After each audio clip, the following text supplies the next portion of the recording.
Alhamdulillah, ashhadu an la ilaha illallah wahdahu la sharika lahu.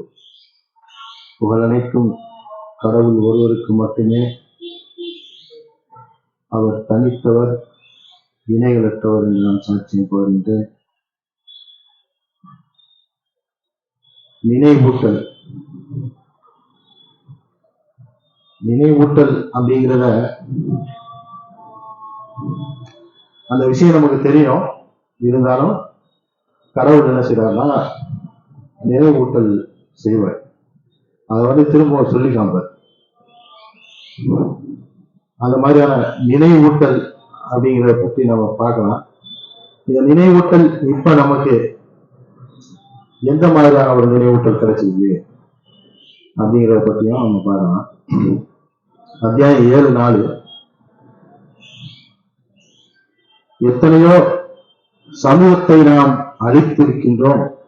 அவர்கள் உறங்கிக் கொண்டோ அல்லது நன்கு விழித்து கொண்டோ இருக்கும்போது நம்முடைய தண்டனைக்கு அவர்கள் உள்ளானார்கள். அவங்க தூங்கிட்டு இருக்கும் போதோ அல்லது விழித்திருக்கும் போதோ நம்ம பல மாதிரியான டைம்ல நாம தண்டனைகளை கொடுத்துருக்கோம், அழிச்சிருக்கிறோம் அவங்கள அப்படிங்கிறத கடவுள் சொல்றாரு. அது மட்டும் இல்லாம குர்ஆன்ல நமக்கு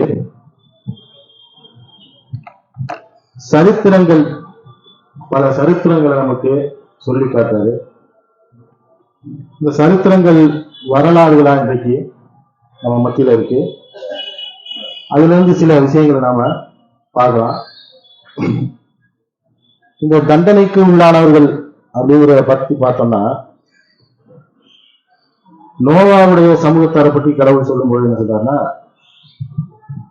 7:64, அவர்கள் அவரை ஏற்க மறுத்தனர். அதன் விளைவாக அவருடன் மரக்கலத்தில் இருந்தவர்களையும் நாம் காப்பாற்றினோம். அத்துடன் நம்முடைய வெளிப்பாடுகளை நிராகரித்தவர்களை மூழ்கடித்தோம். அவர்கள் குருடர்களாக இருந்தனர். கடவுளுடைய வெளிப்பாடுகளை குறித்து அவங்க கவனம் இல்லாம பார்க்காம இருந்தாங்க.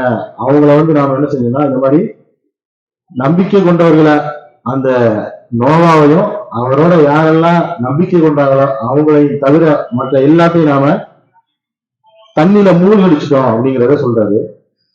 அதே மாதிரி சாலிகுடைய சமூகத்தார்களை பற்றி சொல்லும் பொழுது தமூதிகள் அப்படிங்கிற அந்த மக்கள்கிட்ட சாலி அவர் வர்றாரு. கடவுளை நீங்க வழிபடுங்க, என்னைய மட்டும் நீங்க பின்பற்றுங்க அப்படிங்கிறத சொல்றாரு. அந்த மக்கள் எப்படிப்பட்டவர்களா இருந்தாங்க, அவங்களுக்கு கடவுள் எந்த மாதிரியான ஒரு ஆசீர்வாதங்கள் எல்லாம் பொழிஞ்சிருக்காரு அப்படின்னு பார்த்தோம்னா, அவர்களுக்கு பள்ளத்தாக்குகளில் மாளிகைகளை கட்டி கொண்டு அவங்க வசதியா இருக்கக்கூடிய அளவுக்கு அவங்களுக்கு ஆசீர்வாதங்களை பொழிஞ்சிருக்காரு. அது மட்டும் இல்லாம மலைகளில் வீடுகளை அமைத்துக் கொள்ளக்கூடிய அளவுக்கு வலிமை மிக்கவர்களா அவர்களுக்கு அந்த ஆசீர்வாதங்களை பொழிஞ்சிருக்காரு. மலைகளை குறைஞ்சி வீடுகளை அமைக்கக்கூடியவங்களா அவங்க இருந்தாங்க. இருந்தாலும் அவங்க என்ன செஞ்சாங்கன்னா, நன்றி மறந்து கடவுளின் ஆசீர்வாதங்களை நினைவில் கொள்ளாமல் அவர்கள் நன்றி மறந்தனர் அப்படிங்கிறத சொல்றாரு. அதே போல அவங்களுக்கு ஒரு அத்தாட்சியா ஒட்டகத்தை அனுப்புறாரு. அந்த ஒட்டகத்தை என்ன செய்யறாங்கன்னா அவங்க அறுத்து கொண்டுடுறாங்க. அப்போ அதன் விளைவாக 7:78 அதன் விளைவாக இறந்தவர்களாக அவர்களை அவர்களுடைய வீடுகளில் விட்டு அதிர்வானது அவர்களை அழித்தொழித்தது. அந்த அதிர்வு எப்படிப்பட்டதுன்னா, அங்கெங்கே அப்படி இருக்கிறவங்க அப்படியே செத்து போறாங்க. அந்த பூமியுடைய அதிர்வுல அந்த மக்கள்லாம் அழிச்சிட்டோம் அப்படிங்கிறத கடவுள் நமக்கு சொல்றாரு 7:78. அதே போல லோத்துடைய சமூகத்தாரை பற்றி கடவுள் நமக்கு சொல்லியிருக்காருன்னா, அந்த மாதிரியான விஷயங்கள்லாம் நமக்கு தெரியும் இல்லையா. ஓரின புரட்சி அவங்க ஆதரிக்கிறாங்க, அதுல ஈடுபடுறாங்க. இதற்கு முன்னால எந்த ஒரு மக்களும் செய்யாத ஒரு புதுசை நீங்க உருவாக்குறீங்க அப்படின்னு சொல்லுவாங்க. அப்பட்ட அந்த விஷயமே உருவாகுது அப்படின்னு நம்ம பார்க்கணும். அப்போ இந்த லோத்துடைய சமூகத்தாரு என்ன செய்யறாருன்னா, கடவுள் 7:84 ஒரு வகையான பொலிவை கொண்டு பொழிந்தோம். அது எந்த மாதிரியான பொலிவாக கூட இருக்கலாம், நமக்கு தெரியாது இல்லையா. ஒரு வகையான பொலிவை கொண்டு அவர்கள் மேல் பொழிந்தோம், அவங்க அழிக்கப்பட்டவர்களாக ஆயினர் அப்படிங்கிறத சொல்றாரு. அடுத்து சொய்ப்பு 7:92 அவர்களை பற்றி சொல்லும் பொழுது அவங்க அந்த இடத்துல ஒருபோதும் இருந்திராதவர்களைப் போல மறைந்து போயினர் அப்படின்னு அவங்க அந்த இடத்துல வசிச்சாங்க அப்படிங்கிறதுக்கு ஒரு அடையாளம் கூட அங்க இல்லை. அந்த அளவுக்கு அவங்க வசிச்ச அந்த இடம் அந்த இடத்துல யாருமே இல்லாத ஒரு நிலையை காட்டக்கூடிய ஒரு விஷயமா அது ஆயிடுச்சு அப்படிங்கிறத இங்க கடவுள் சொல்றாரு. இப்போ உதாரணமா நம்ம எடுத்தோம்னா இப்ப சென்னையில இவ்வளவு பேர் மக்கள் இருக்கிறாங்க, இவ்வளவு பில்டிங் இருக்கு, திடீர்னு ஒண்ணுமே இல்லாம பொட்டக்காடா இருந்தா எப்படி இருக்கும்? அது மாதிரி இங்க ஒரு மக்களுமே வசிக்காத மாதிரி தான் அவங்களுக்கு பார்த்தா தெரியும் அப்படின்னு. அந்த அளவுக்கு அவங்கள ஒண்ணுமே இல்லாம அவங்க ஆயிட்டாங்க அப்படிங்கிறத கடவுள் சொல்றாரு. மோசஸுடைய சரித்திரம் நமக்கு நிறைய தெரியும். மோசஸுடைய மக்களுக்கு தான் ஏராளமான அற்புதங்களை கடவுள் கொடுத்திருக்காரு அப்படிங்கிறத நமக்கு தெரியும். அந்த இஸ்ரவேலின் சந்ததியினர் என்ன செய்யறாங்கன்னா இவரோட சேர்ந்து வர்றாங்க. அப்ப அவங்க கண்ணு முன்னாலே என்ன செய்யறாங்கன்னா பேரோவை கடலில் மூழ்கடித்து அவங்கள காப்பாற்று. பேரோவை பற்றியும் நமக்கு தெரியும். பேரோ கடுமையான ஒரு கொடுங்கோலனா இருந்தான். அவன் ஒரு குறிப்பிட்ட காலத்துல தனக்கு எதிராக வரும் அப்படின்னு நினைச்சிட்டு என்ன செய்யறாங்கன்னா ஆண் பிள்ளைகள் எல்லாம் கொண்டுட்டு பெண் பிள்ளைகள் எல்லாம் வாழ விட்டான். அந்த அளவுக்கு கொடுங்கோன்மையான ஒரு மனிதனை ஒரு உதாரணமா இங்க சொல்றாரு. அவன் மிகப்பெரும் ஒரு பலம் வாய்ந்த படையை கொண்டவனா இருக்கிறான், பலசாலியா இருக்கிறான்.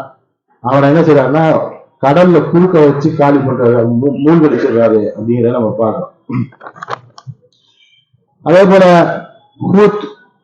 ஹூத்துடைய சமூகத்தார் யாருன்னா அவங்க ஆதிக்களுக்கு ஹூத்துங்கிற அந்த தூர கடவுள் அனுப்புறாரு. இங்க புயல் அப்படிங்கிற ஒரு விஷயத்தை பற்றி இங்க சொல்லப்படுது. 69:7 இந்த புயல் எப்படிப்பட்டதா இருக்குன்னா, நாம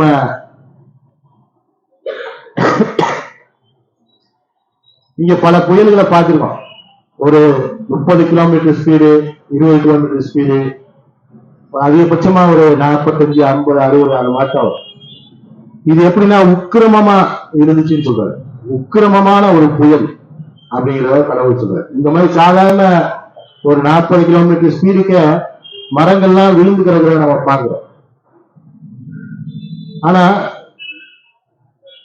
இது ஒரு உக்கிரமமான ஒரு புயலை அந்த ஆதுக்களுக்கு பனிஷ்மெண்டா கடவுள் கொடுக்கிறாரு. என்னன்னா 69:7 7 இரவுகளும் 8 பகல்களும் உக்கிரமமாக அவர்கள் மீது அவர் அதனை கட்டவிழ்த்து விட்டார். உளுத்து போன பனைமர தண்டுகள் போல சுற்றிலும் வீசி எறியப்பட்டவர்களாக நீர் அவர்களை காண்பீர்.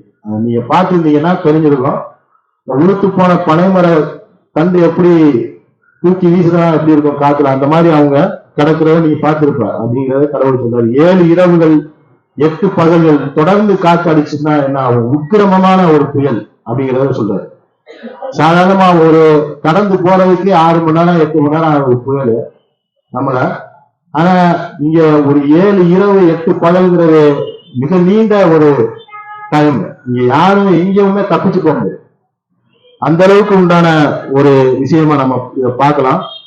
அந்த மாதிரியான ஒரு அழிவை ஆதுக்கள் அனுபவிக்கிறாங்க அப்படிங்கிறத நம்ம பார்க்கிறோம்.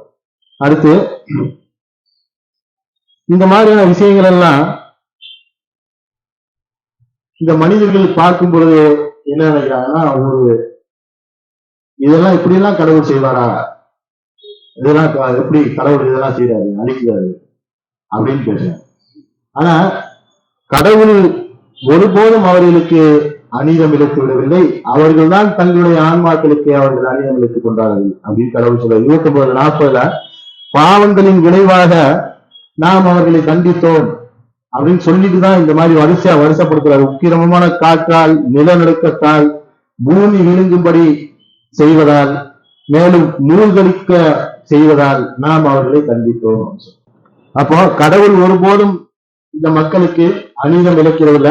அவங்க தங்களை தாங்களே அந்த ஆன்மாக்களுக்கு தீங்கிழைத்துக் கொண்டதன் விளைவாக அந்த அழிவுகள் அவர்களுக்கு வருது அப்படிங்கிறத கடவுள் இங்க சொல்றாரு. அதே போல இந்த மாதிரியான தண்டனைகள்ல இருந்து கடவுளை தண்டனை இறங்கிச்சுன்னா அங்க யாருமே யாரையும் காப்பாற்ற முடியாது, முடிகிற கதை. யாருமே ஒருத்தவங்க மிச்சம் இருக்க மாட்டாங்க, நம்பிக்கையாளர்களை தவிர. நம்பிக்கையாளர்களை தவிர வேற யாருமே இங்க இருக்கவே முடியாது, எல்லாரும் அழிக்கப்பட்டுவாங்க அப்படிங்கிறத நம்ம இந்த வரலாறுகள்ல இருந்து பார்க்கணும். அப்போ அது போல கடவுள் என்ன சொல்றாருன்னா சிறிய தண்டனைகள் அப்படிங்கிறத பத்தி சொல்றாரு. இந்த சிறிய தண்டனைகள்லாம் என்ன அப்படிங்கிறத நம்ம அறியணும் இல்லையா? இப்ப மழை வருது, மழை வருதுன்னா அதுக்கு முன்னால ஒரு குளிர்ந்த காற்று வரும். குளிர்ந்த காற்று வந்துச்சுன்னா மழை வருதுப்பா அப்படின்னு ஒரு அடையாளமா அது நமக்கு தெரியும். உடனே நம்ம மாடியில உள்ள துணிமணி எல்லாம் போய் எடுத்து மறைச்சு விடுவோம், அதுக்கு உண்டான முன்னேற்பாடுகளை செய்யும். குளிர்ந்த காற்று வந்துட்டாலே அதுக்கு மழை வரப்போகுதுன்னா அதுக்கு உண்டான விஷயங்களை நம்ம மனிதர்கள் செய்ய ஆரம்பிவாங்க. அப்போ மழை வர்றதுக்கு முன்னால ஒரு அறிகுறியா அந்த மாதிரியான ஒரு விஷயங்கள் வருது. அதே போல காட்டுல திடீர்னு பறவைகள் எல்லாம் கத்துது, சின்ன சின்ன விலங்குகள் எல்லாம் கூச்சலுதுன்னா அங்க ஏதோ பெரிய ஒரு மிருகம் வருது, வந்துகிட்டு இருக்கு அப்படின்னு. அந்த மாதிரி மிகப்பெரிய இந்த தண்டனைக்கு முன்னால சிறிய தண்டனைகள் கடவுளால் இந்த மனிதர்களுக்கு கொடுக்கப்படுது அப்படிங்கிறத நம்ம பார்க்கிறோம். 32:21 பிராக்கெட்ல போட்டு மறு உலகின் அப்படிங்கிறது பிராக்கெட்ல.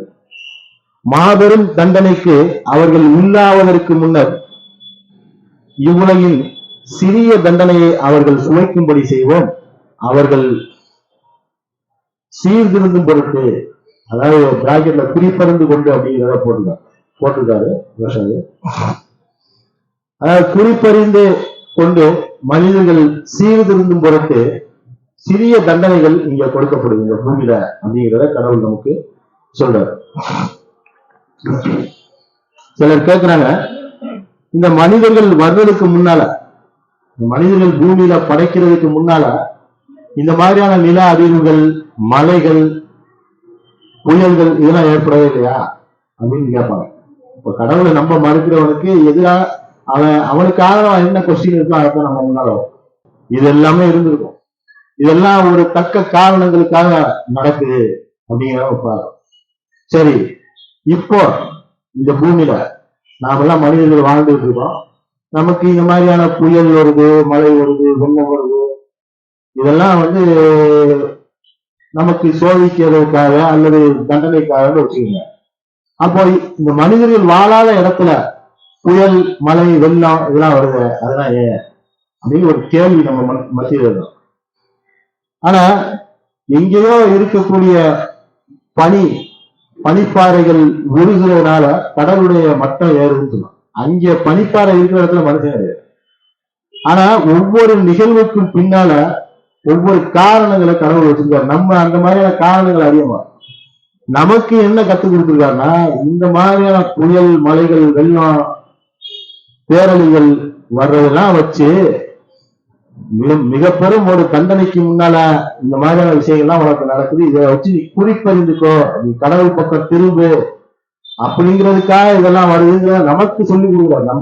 நம்ம லெசன் என்னன்னா, நமக்கு என்ன இதுல பாடம், மனுஷன் இருக்கிறான் இல்லைங்கிறத மேட்டல, அந்த இடத்துல இல்லாம இருந்து அங்கே புயல் வந்தா அதுக்காக நம்ம செய்ய, அது ஒரு தக்க காரணத்துக்காக கடவுள் அங்க செய்வார். எந்த ஒன்றையும் காரணம் இல்லாம கடவுள் செய்ய போறதில்ல. ஆனா மனிதர்களுக்கு இந்த மாதிரி நடக்குது. இந்த மனிதர்கள்ல நாம இருக்கிறோம், இது ஏன் நடக்குது அப்படிங்கிறத நம்ம பார்க்கணும். அப்போ இந்த மாதிரியான விஷயங்கள் எல்லாம் சிறிய வகை தண்டனைகளா சில பேருக்கு, அதே போல சோதனையா இருக்கு. சில பேர் இந்த வெள்ளத்துல பாதிக்கப்படாம கூட இருக்கும் இல்லையா? அப்போ அவங்களுக்கு அது ஒரு படிப்பினையா இருக்கு அப்படிங்கிறத நம்ம பார்க்கிறோம்.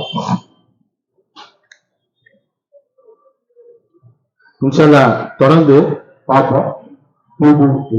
கடவுளின்பால் அல்ஹம்துலில்லாஹ், அஷ்ஹது அன் லா இலாஹா இல்லல்லாஹ் வஹ்தஹு லா ஷரீக லஹு. புகழனைத்தும் கடவுள் ஒருவருக்கே, அவரை தவிர வேறு தெய்வம் இல்லை என்று நான் சாட்சியம் பார்க்கின்றேன். இந்த மனிதர்களை பற்றி கடவுள் என்ன சொல்றாருன்னா, மனிதர்கள் மனிதர்களுடைய இதயங்களை பற்றி சொல்லும்போது பாறையை விட ரொம்ப கடினமான ஒரு இதயமா இருக்கு அப்படிங்கிறத சொல்றாரு. பாறையில கூட அருவிகள் எல்லாம் பொங்கி வருது, அது கடவுள் மீது கொண்ட பயத்தால கீழே விழுது அப்படிங்கிற விஷயத்தான் நமக்கு சொல்றாரு. அதே போல மனிதர்கள் மிருகங்களை விட மோசமானவர்கள். மிருகத்தை விட ரொம்ப மோசமானவர். மிருகம் கூட அப்படின்னு கத்துனா நிற்கும், இந்த பக்கம் போகும். ஆனா மனுஷன் அதை கூட கேட்க மாட்டான். கடவுள்கிட்ட இருந்து வர்ற எந்த ஒரு செய்தியும் அவன் கேட்கவே மாட்டான். அவன் மிருகத்தை விட ரொம்ப மோசமான ஒரு நிலையில அவன் இருக்கிறான் அப்படிங்கிறத சொல்றாரு. 5:60 பார்த்தோம்னா, கூறுகிறாக, கடவுளின் பார்வையில் மிகவும் மோசமானவர்கள் யார் என்று நான் உங்களுக்கு கூறுகிறேன். அவருடைய கடும் கோபத்திற்கு உள்ளான பின்னர் குரங்குகளையும் பன்றிகளையும் போல இழிவானவர்களாக, மேலும் கோழித்தெய்வ வழிபாடு செய்பவர்களாக அவர்களை அவர் ஆக்கிவிடும் வரை கடவுளால் கண்டனம் செய்யப்பட்டவர்கள் தான். மனிதர்கள மோசமான படைப்பினங்கள் அப்படிங்கிறத கடவுள் இங்க சொல்றாரு. அவர்களை என்ன செய்யறாருன்னா, குரங்குகளாகவும் பன்றிகளாகும்னா அந்த மாதிரியான ஒரு உருவத்துல இல்ல, அந்த மாதிரியான ஒரு மனநிலையில ஆக்கிடுறாரு. கடவுள் என்ன செய்வாருன்னா அந்த மனிதர்கள் அந்த மாதிரியான ஒரு மனநிலையில ஆக்கிறாரு. மேலும் கோழி தெய்வ வழிபாடு செய்யக்கூடியவங்களா அவங்களை ஆக்குறது வரைக்கும் அவங்க என்ன செய்யறாங்கன்னா கடவுளுடைய கட்டளைகளை மீறக்கூடியவங்களாகவும் கடவுளுக்கு சிரமணியாம இருக்கக்கூடியவங்களாகவும் அவங்க இருக்கிறாங்க. எது வரைக்கும்னா இந்த மாதிரியான ஒரு நிலைக்கு அவங்க வர்றது வரைக்கும் தொடர்ந்து அதை செய்யறாங்க. பலவிதமான சான்றுகள் அவருக்கு முன்னால வச்சாச்சு. இந்த மாதிரியான பேரழிவுகள்லாம் அவங்க முன்னால நடக்குது. இருந்தாலும் அதெல்லாம் கவனத்துல கொள்ளாம அவங்க என்ன செய்யறாங்கன்னா தொடர்ந்து கடவுளை நிராகரிக்கக்கூடியவங்களா இருக்கிறாங்க. கடவுள் உலகத்துல என்ன சொல்றாருன்னா, நீங்க நடக்கக்கூடிய பூமிக்கு கீழே எத்தனையோ சமுதாயங்களை நாம அழிச்சிருக்கிறோம் அப்படின்னு சொல்றாரு. இப்ப நம்ம நடக்கிற பூமிக்கு நம்ம சென்னையில இருக்கோம்னா சென்னைக்கு கீழே ஒரு சமுதாயம் இருக்கு, அப்படியா? அப்படி இல்லை. இந்த பூமினா பூமி மொத்தமும் தான். ஒரு வீடு இருக்கு, நான் என் வீட்டுல இப்ப வாக்கிங் போயிட்டு இருக்கேன்னா நான் என் வீட்டுல உள்ள சாலையில வாக்கிங் போறேன். அதுக்குள்ள எல்லா ரூம் கிச்சன் எல்லா பக்கத்துலயும் நான் போயிருக்கேன். அப்போ பூமிக்கு கீழே பல சமுதாயங்கள் அழிக்கப்பட்டு இருக்கு. அதுக்குன்னு இந்த இடத்துல இருக்குன்னு நம்ம சொல்ல முடியாது. இந்த பூமியில பல சமுதாயங்கள் உள்ள இருக்கு, அழிக்கப்பட்டதா இருக்குங்கிறத கடவுள் சொல்றாரு. அப்போ இந்த மாதிரியான அவங்க கடவுளுடைய கட்டளைகளை தொடர்ந்து அவங்க நிராகரிக்கிறது மூலமா அவங்களுடைய தன்மை எந்த மாதிரி ஆகுதுன்னா, அவங்களுடைய தன்மை குரங்குகளாகவும் பன்றிகளாகவும் நம்ப மறுக்கக்கூடிய நிலைக்கும் அவங்க ஆயிடுறாங்க. அந்த அளவுக்கு அவங்க கண்டனம் செய்யப்பட்டவங்களா அவங்க இருக்கிறாங்க அப்படின்னு சொல்றாரு. அது மட்டும் இல்லாம கடும் வன்கொடுமை செய்யக்கூடிய மக்களை அவர்களுக்கு மேல அவர் ஆக்குவான்னு சொல்றாரு. அந்த மாதிரியான மக்களுக்கு மேல கடவுளே என்ன செய்யறாருன்னா வன்கொடுமை செய்யக்கூடிய மக்களை அவங்களுக்கு மேல ஆக்கி விடுறாங்க. அவங்க வன்கொடுமையிலே இருப்பாங்க, கொடுமையை அனுபவிச்சுட்டே இருப்பாங்க. அப்படி இருந்தாலும் அவங்க கடவுளின் பால் திரும்ப மாட்டாங்க. அவங்க தொடர்ந்து அதே நிலையில இருக்கிறாங்க அப்படிங்கிறத கடவுள் சொல்லுவாங்க. அதே போல 7:163 சப்பாத்தை அவமரியாதை செய்தவர்களை பத்தி கடவுள் சொல்றாரு. அவங்க கடவுள் என்ன செய்யறாங்கன்னா, இந்த அன்னைக்கு நீங்க கடலுக்கு போகக்கூடாது, மீன் பிடிக்க கூடாது அப்படின்னு அவங்க என்ன செய்யறாங்கன்னா அந்த அன்னைக்கு போய் அந்த விஷயத்த செய்யறாங்க. அந்த அன்னைக்கு போய் அந்த மீன் பிடிக்கக்கூடிய அந்த விஷயத்த அவங்க செய்யறாங்க. அது அதை கடைபிடித்து கொண்டு இருக்கும் வரைக்கும் அவங்களுக்கு மற்ற நாள்கள்ல போறாங்க இல்லையா, அப்போ நிறைய மீன்கள் கிடைக்கும். அவங்களோட நினைப்பு என்னன்னா, நமக்கு மிச்சம் 6 நாள் நல்லா நிறைய மீன் கிடைக்குது, அப்படி இந்த ஒரு நாளை ஏன் நம்ம விடணும்? பொதுவாகவே மனுஷன் அப்படித்தானே இருக்கிறான். மனிதனுடைய மனோபாவம் என்ன இருக்குன்னா, டெய்லி நமக்கு நிறைய வருமானம் வருதுன்னா நாம ஏன் ஒரு நாள் நம்ம விடணும் அப்படின்னு தோணும் இல்லையா? அந்த மாதிரி நிறைய அவங்களுக்கு கிடைச்சிட்டே இருக்கும்போது அவனுக்கு அந்த ஒரு நாளை இது பண்றது, கடவுளுக்காக அங்க நிப்பாட்டுறதுங்கிறது அவனுக்கு பிடிக்கல. அப்ப அந்த ஒரு நாள்ல உள்ள லாபத்தை நாம் அடையணும் அப்படிங்கிறதுக்காக போறான். மிச்சம் 6 நாள் இல்லாம. அப்போ இந்த மாதிரியான விஷயங்களின் மூலமா கடவுள் என்ன செய்யறாருன்னா அவங்களுக்கு தண்டித்தலை அவங்களுக்கு கொடுக்கிறாரு.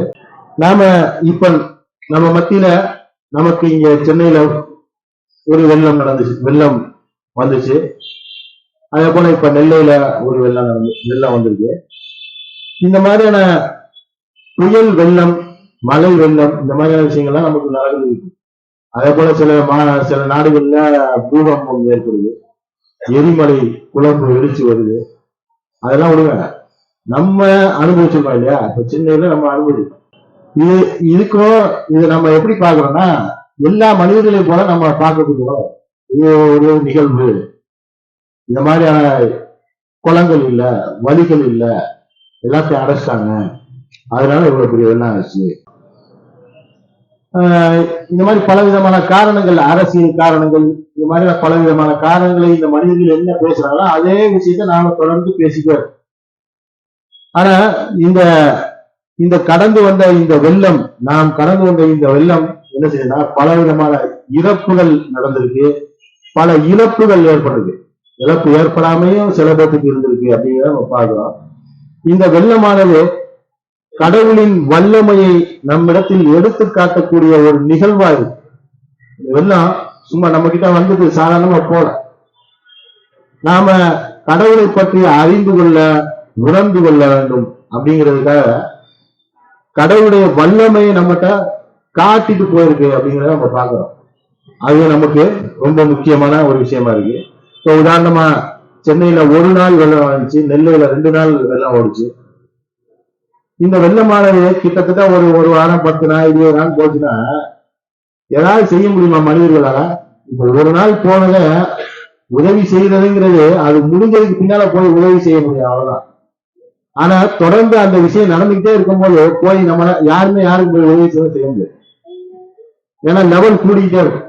கழுத்தோட வரும், அப்புறம் தலையெல்லாம் முங்கிடும், அப்புறம் ஃபர்ஸ்ட் ஒரு மூழ்கும், இப்படி போயிட்டே இருந்துச்சு வச்சுக்கோங்களேன். யாருக்கு என்ன செய்ய முடியும்? யாரையும் காப்பாற்ற முடியாது. எவனும் இருந்த இடத்துக்கு தப்பிச்சுலாம் போக முடியாது. இப்படி கற்பனை பண்ணி பாருங்க அந்த விஷயத்த. அப்போ கடவுள் என்ன செய்யறாருன்னா, அந்த மாதிரி எல்லாம் செய்யாம நமக்கு உணர்த்துறாரு. இது ஒரு நினைவூட்டலா, மழைக்கு முன்னால எப்படி ஒரு குளிர்ந்த காற்றின் மூலமா மழையை நமக்கு அடையாளம் காட்டுறதோ, அது போல மிக பெரும் நிகழ்வுக்கு முன்னால நமக்கு வரக்கூடிய அடையாளங்கள்ல இதெல்லாம் ஒண்ணு அப்படிங்கிறத நம்ம பார்க்கணும். அதுக்கு வசனம் இருக்கு, நம்ம அதை பார்க்கலாம்.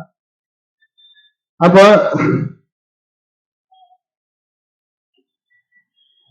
நமக்கு மேலும் இந்த மாதிரியான ஒரு வெள்ள நிகழ்வுனா ஒரு எச்சரிக்கை மணியை அடிக்கக்கூடியதா. நாம கடவுளின் பக்கத்துல திரும்பணும், மேலும் பக்தியோட இருக்கணும் அப்படிங்கிற ஒரு எச்சரிக்கையை நமக்கு தரக்கூடியதா இருக்கு. இது மேலும் ஆழ்ந்த அத்தாட்சியா இருக்கு. இந்த வெள்ளம் எப்படிப்பட்டதா இருக்குன்னா, ஆழ்ந்த ஒரு அத்தாட்சியா இந்த மக்களுக்கு இருக்கு. கடவுள் என்ன செய்யறாருன்னா, சும்மா ஒரு சரித்திரத்தை வரலாற சொல்லிட்டு அதெல்லாம் படிச்சுட்டு மனப்பாடம் பண்ணி ஒப்புக்கிட்டு போறது இல்லை. இது நம்ம காலத்துல எப்படி நடக்குதுங்கிறத நம்ம பார்க்கணும். இந்த வெள்ளமானது ஒரு ஆழ்ந்த அத்தாட்சியா இருக்கு. ஆனாலும் மனுஷன் என்ன செய்யறாங்க, தன்னைய மிதமிஞ்சிய ஒரு நாம தான் இந்த அரசியல் எல்லாம் பேசுறாங்க, நாங்க காப்பாற்றணும், இப்படி போய் காப்பாற்றணும், அப்படி போய் காப்பாற்றணும், ஆணவத்தோட இருக்கிறான் அப்படின்னு கடவுள் சொல்றான். அவன் இன்னும் இதெல்லாம் அவன் எச்சரிக்கையா எடுத்துக்கிறாம இன்னும் ஆணவத்தோட தான் அவன் இருக்கிறான் அப்படிங்கிறத கடவுள் சொல்றாரு. இந்த அற்புதத்தை, இந்த அத்தாட்சி அப்படிங்கறத நம்ம எப்படி பார்க்கலாம்னா, மோசஸுடைய காலத்துல மோசஸ் கொண்டு வந்த அந்த அவருடைய கம்பு பாம்பாகுது, கைகள் வெண்மையாகுது, இதெல்லாம் அங்க பார்த்து அந்த மக்கள் என்ன, சும்மா இதெல்லாம் மாயாஜாலப்பா, நீ இந்த மாதிரியான மாயாஜாலத்தெல்லாம் காமிக்காத அப்படின்னு அவரை ரொம்ப இதா பேசுறாங்க. ஆனா அந்த மக்கள் சில விஷயங்களின் மூலமா சில விஷயங்களை அனுபவிக்கிறாங்க. என்ன அனுபவிக்கிறாங்கன்னா, 733 அதன் விளைவாக வெள்ளம், வெட்டுக்கிளி, தேன், தவளைகள் மற்றும் இரத்தம் ஆகிய ஆழ்ந்த அத்தாட்சிகளை நாம் அவர்கள் மீது அனுப்பினோம். ஆனால் அவர்களுடைய ஆணவத்தில் அவர்கள் நிலைத்திருந்தனர். அவர்கள் பாவிகளான மக்களாக இருந்தார். அப்போ இந்த வெள்ளம்ங்கிற அந்த ஒரு விஷயம் ஒரு ஆழ்ந்த அத்தாட்சியா நமக்கிட்ட இருக்கு. நம்ம இந்த மக்களுக்கு ஒரு ஆழ்ந்த அத்தாட்சியா இருக்கு. நமக்கு ஒரு நினைவூட்டலா, நம்பிக்கை கொண்ட மக்களுக்கு இது ஒரு நினைவூட்டலா இருக்கு. மிக பெரும் அழிவுக்கு முன்னால இது ஒரு எச்சரிக்கக்கூடிய ஒரு விஷயமா இந்த மாதிரியான ஒரு நிகழ்வு இருக்கு. இது தொடர்ந்து இந்த உலகம் அழிகிற வரைக்கும் இந்த மாதிரியான நிகழ்வு தொடர்ந்து நடந்துட்டு, வெள்ளம், புயல், பூகம்பம், இந்த மாதிரியான நிகழ்வுகள்லாம் இந்த இந்த பூமி பேரழிவு மொத்தமா கடவுள் அழிக்கிறார் இல்லையா, அது வரைக்கும் தொடர்ந்து இந்த பூமியில நடந்துகிட்டே இருக்கும். ஏன்னா அவர்கள் குறிப்பறிந்து கொண்டு கடவுளின் பக்கம் திரும்புவதற்காக அப்படின்னு கடவுள் அவங்க குறிப்பறிஞ்சுக்கிறோம். இதெல்லாம் ஏன் நடக்குது அப்படின்னு கேட்கக்கூடிய மக்கள் அங்க இல்ல. ஒரு கஷ்டம் அந்த வெள்ளத்துல இருக்கும் போது அவனுக்கு தோணும், என்னப்பா நம்மளுக்கு நம்ம நகை போயிருச்சு, நம்ம பத்தனம் எல்லாம் போச்சு தண்ணில, இதெல்லாம் ஏன் நமக்கு நடக்குது அப்படின்னு அவனுக்கு தோணும் அந்த நேரத்துல. ஆனா வெள்ளம் வடிஞ்சோன்னா சாதாரண நிலைக்கு வந்துடும். அதுதான் மனிதனுடைய மனோபாவம். ஆனா நாம் இன்றைக்கு அறிஞ்சிருக்கோம், இந்த மாதிரியான ஒரு நிகழ்வு எல்லாம் நமக்கு ஒரு முன்னெச்சரிக்கை நடவடிக்கையா கடவுள் செய்தாரு இந்த பூமியில அப்படிங்கிறத பாக்குறோம். மேலும் நாமெல்லாம் இந்த மனிதர்கள் சரித்திரத்தில் இடம் பிடிக்கணும் அப்படின்னு விரும்புறாங்க இல்லையா. அதாவது நம்ம இறந்து போனா கூட நம்ம சரித்திரத்துல இருப்போம் அப்படின்னு நினைக்கிறோம். இந்த சரித்திரத்துல இடம் பிடிக்கிறதுங்கிறது உண்மையிலே சரித்திரத்துல நாம இடம் பிடிக்கணும்னா இந்த இந்த பூமியுடைய வாழ்க்கைய மறு உலகத்துல ஒரு சரித்திரமா ஒரு வரலாறா போய் எல்லாருமே இந்த சரித்திரத்துல இருப்பாங்க. இந்த பூமியில நடக்கக்கூடிய இந்த சரித்திரத்துல மனுஷன் என்ன செய்யறான்னா நம்ம ஒரு பொறியாளா இடம் பிடிக்கணும்னு நினைக்கிறோம். ஆனா இந்த பூமியே ஒரு சரித்திரமாக போகிறது அவனுக்கு தெரியல. நாம இன்னைக்கு அறிஞ்சிருக்கோம், இந்த பூமியுடைய வாழ்க்கைய ஒரு சரித்திரமா போகிறோம். இது இந்த பூமியுடைய வாழ்க்கை ஒரு மாயை தவிர வேறது. இந்த பூமியுடைய வாழ்க்கை ஒரு வரலாறா போயிடும். நாம எல்லாம் மறுமையில கடவுள் சொல்லும் போது என்ன சொல்றாங்கன்னா, நாம இந்த மாத்திர இங்க சாப்பிட்டோம் பூமியில அப்படின்னு கேட்பாங்க அப்படின்னு சொல்றாரு. அப்போ இந்த மாதிரியான உணவு நமக்கு நம்ம கீழே சாப்பிட்டது அப்படின்னு. அப்போ இதெல்லாம் முடிஞ்சு போன ஒரு விஷயத்த எப்படி நாம அங்க நினைவு பண்ணோம்னா அது வரலாறா போகுது. அந்த மாதிரி சரித்திரத்துல நல்ல விதமாக நாம இடம்பெறணும். கடவுளுடைய சாம்ராஜ்யத்துக்குள்ள இருக்கிற அந்த நிலையில நாம அந்த சரித்திரத்துல இருந்தோம்னா நாம எனி டைம் கடவுளுடைய சிந்தனையில கடவுளை நினைத்து கொண்டு கடவுள் மீது பக்தியோடு அர்ப்பணிப்போடு தனிமையில் அர்ப்பணிப்போடு அவர் மேல இருக்கணும். இந்த மாதிரியான நிகழ்வுகள் எல்லாம் ஏன் நம்ம முன்னால் நடக்குது? சில பேர் நினைக்கிறாங்க இதெல்லாம் கடவுள் தானே நடக்கிறாரு, அப்புறம் எதுக்கு நம்ம போய் உதவிதான் செய்யணும். உதவி செய்யறதுங்கிற கடவுள் தனியா சொல்றாரு, நீ அதை நம்ம எடுத்து பார்க்கலாம். அது வேணாம். இப்ப மோசஸ் கிட்ட வந்து சொல்றாங்க, இந்த மாதிரி பீடைகள் எங்களை பிடிச்சிருச்சு, வெள்ளம் வந்துருச்சு, எங்களுக்கு வெட்டுக்கிளி வந்துருச்சு, பீடை பிடிச்சிருச்சு, நீ கேளு கடவுள்கிட்ட. அந்த மாதிரி இந்த வெள்ளத்துல நம்ம சிக்கின மக்கள் உதவி கேட்டாங்கன்னா உதவி நம்ம செய்யறோம். அவ்வளவுதான்.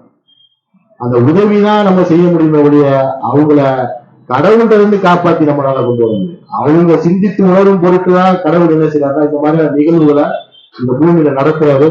மிக பெரும் ஒரு அழிவுக்கு முன்னால இது எல்லாமே நடந்துகிட்டே இருக்கும் இந்த பூமியில.